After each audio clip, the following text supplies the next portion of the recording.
देख रहे हैं विराट न्यूज सत्य के साथ।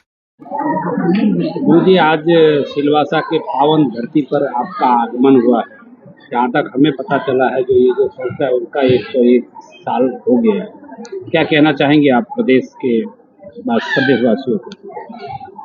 आज का यह दिन बहुत ही हर्ष और उत्साह का दिन है कि हम सब की मातृशक्ति की प्रेरणा से आज सिलवासा में हम सब राष्ट्रव्यापी संकल्प यात्रा को गतिमान कर रहे हैं। यह संकल्प यात्रा विहंगम योग संत समाज के 100 वर्ष पूर्ण होने पर और 101वें वर्ष में प्रवेश के अवसर पर 6-7 दिसंबर को स्वरवेद महामंदिर के पावन परिसर में आयोजित है। इस बार हम सबों का यही संकल्प है कि 25,000 यज्ञ कुंडों से भी ज़्यादा यज्ञ कुंडों से हम सब अग्निदेव को प्रज्वलित करेंगे और सबके सुख शांति की कामना के साथ वैदिक मंत्रोच्चारण के साथ हम सब आहुतियों को समर्पित करेंगे। हमारी संस्कृति यज्ञ संस्कृति है, ऋषि संस्कृति है। तो आज सबके भीतर उत्सव उत्साह उमंग दिख रहा है। सिलवासा में सबके भीतर एक जिज्ञासा, एक भक्ति भाव है, एक प्रेम है, एक सेवा की भावना है और इन्हीं मानवीय गुणों से युक्त होकर आज हम सब सिलवासा में इस संकल्प को धारण कर रहे हैं। अधिक से अधिक साधक साधिकाओं को वहां पहुंचना है स्वरवेद महामंदिर धाम पर, और स्वरवेद महामंदिर धाम पर सबको आमंत्रित करने के लिए ही आज मैं सिलवासा आया हूं। सभी प्रदेशवासियों से यही अपील करता हूं कि अधिक से अधिक संख्या में 6-7 दिसंबर को स्वरवेद महामंदिर धाम, जो हमारी एक अद्भुत आध्यात्मिक विरासत है, दिव्य केंद्र है, काशी की पावन धरती जो हमारी सांस्कृतिक राजधानी है, उस सांस्कृतिक राजधानी में यह एक दिव्य आध्यात्मिक राजधानी है, आध्यात्मिक केंद्र भी है, जिसे हम स्वरवेद महामंदिर धाम के नाम से जानते हैं। पिछले वर्ष प्रधानमंत्री जी के द्वारा इसके प्रथम चरण के कार्य का लोकार्पण भी हुआ है। प्रथम तल जो है वह श्रद्धालुओं के लिए सुलभ है। कुल 7 तलीय महामंदिर है और अंदर इसका कार्य आगे बढ़ता जा रहा है। तो ऐसा स्थान जहां एक साथ 20,000 से भी ज़्यादा साधक साधिकाएं बैठकर भारतीय योग विद्या का वास्तविक अभ्यास कर सकते हैं। योग हमारी शाश्वत सनातन परंपरा है। तो 20,000 से ज़्यादा साधक साधिकाएं एक साथ एक समय में एक जगह पर बैठकर विहंगम योग की साधना का अभ्यास कर सकते हैं।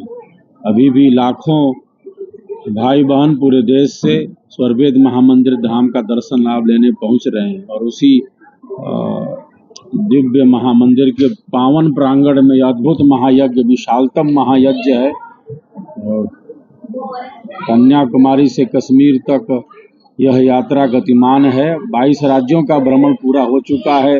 27,000 किलोमीटर से भी ज़्यादा सड़क मार्ग से यात्रा हो चुकी है। सबके भीतर एक उमंग है, उत्साह है, उत्सव है। अपनी संस्कृति, अपनी सनातन दिव्य संस्कृति के हम सब ध्वजवाहक हैं और इसी सनातन संस्कृति के दिव्य संदेश के साथ आज आप सिलवासा में हम सभी इस महायज्ञ के प्रति संकल्पित हो रहे हैं। श्रीमती सुनीता पाल जी और हमारी सभी मातृशक्ति, हमारे भाईगण इस महायज्ञ को भव्य से भव्य और दिव्य से दिव्य मनाने का संकल्प ले रहे हैं। यहाँ आकर मुझे बहुत प्रसन्नता का अनुभव हो रहा है। सबके भक्ति भाव को देखकर, सबकी श्रद्धा को देखकर मुझे असीम आनंद का अनुभव हो रहा है।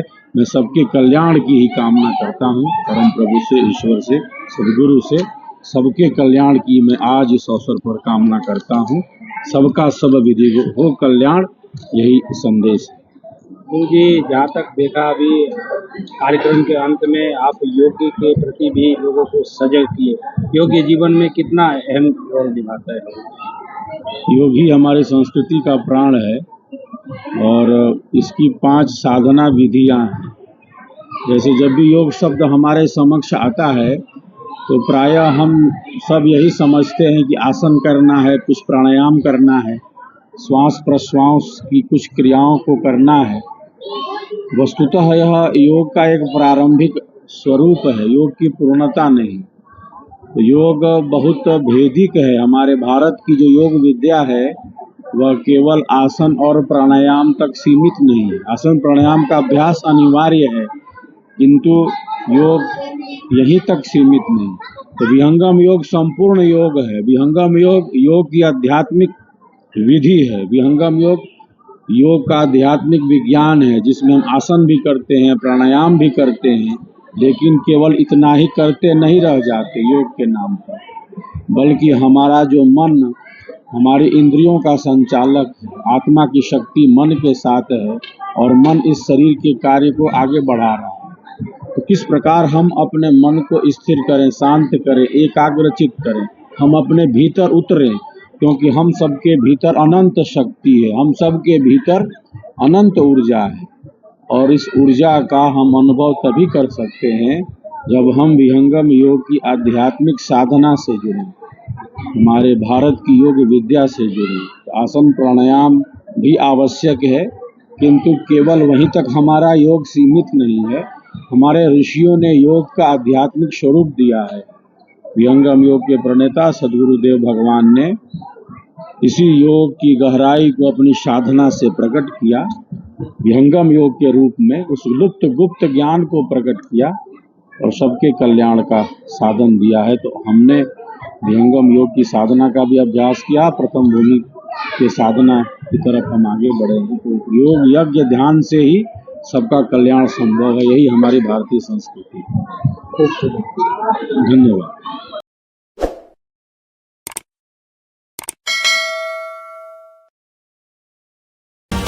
आप देख रहे हैं विराट न्यूज सत्य के साथ।